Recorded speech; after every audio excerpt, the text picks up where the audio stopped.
দর্শকের যে প্রতিক্রিয়া পাচ্ছি আসলে সত্যি কথা যেটা আমরা ফেসবুকে বা সব কিছুতে অসাধারণ প্রতিক্রিয়া পাচ্ছি।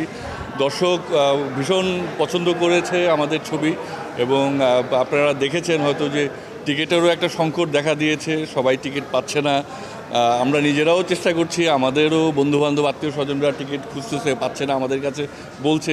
এ বিষয়ে একটা বলতে চাই মানুষজন সবাইকে যে টিকিটও কিন্তু আসলে সম্পূর্ণ নির্ভর করে আসলে এটা মানে যারা মানে হল মালিক তাদের উপরে, এবং তারা অনলাইনে টিকিটটা ছাড়ে এবং সবাইকেই আসলে আমাকেও যদি আমি কাউকে টিকিট দেখতে চাই আমাকেও কিন্তু কিনেই দেখতে হবে। তো এই হচ্ছে অবস্থা। তবে এটা আসলে খুবই মধুর। আমি বলবো একই সাথে টিকিট পাওয়া যাচ্ছে না এবং দর্শক ছবিটাকে অনেক ভালোবেসেছে। তো সব কিছু মিলিয়ে আমাদের মনে হচ্ছে ছবিটা হয়তো সামনের দিনে আরও ভালো চলবে।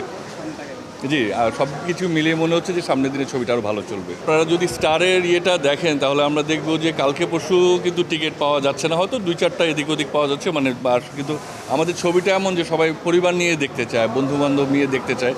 তো ওই ওই সেজন্য আমি বলছি যে কালকেও দেখলাম, আমি নিজেই চেষ্টা করছিলাম কালকে এবং পরশুর টিকিটের, খুব বেশি তো পাচ্ছি না সেভাবে আর কি টিকিটে।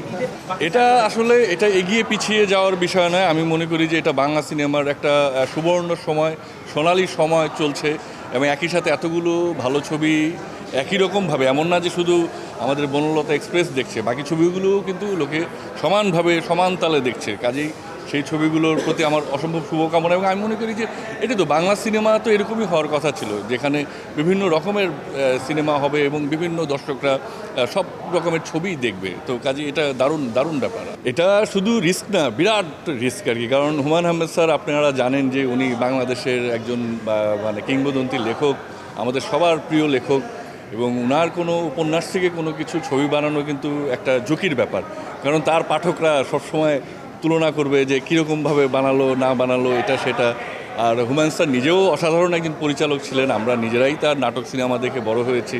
তো এগুলো সব কিছু মিলিয়ে তো একটা অবশ্যই খুবই চাপ ছিল আমাদের মাঝে, কিন্তু দর্শক কিন্তু আবারও একই কথা, দর্শক চূড়ান্ত বিচারক এবং আপনারা দেখছেন যে দর্শক এটাকে খুবই ভালোভাবে নিয়েছে এবং হুমায়ূন আহমেদ স্যারের যারা পাঠক, যারা ভক্ত অনুরাগী আমার মতো, তারা সবাই কিন্তু প্রশংসা করছে, ভালোভাবেই নিয়েছে। এবং বাকিটা আসলে তো আমি এটা বলতে চাই না। আমার মনে হয় যে আমরা দর্শকদের যেই প্রতিক্রিয়া সেটা আমরা বিভিন্ন মাধ্যমে পাচ্ছি, তা দেখে এখন চাপমুক্ত লাগছে।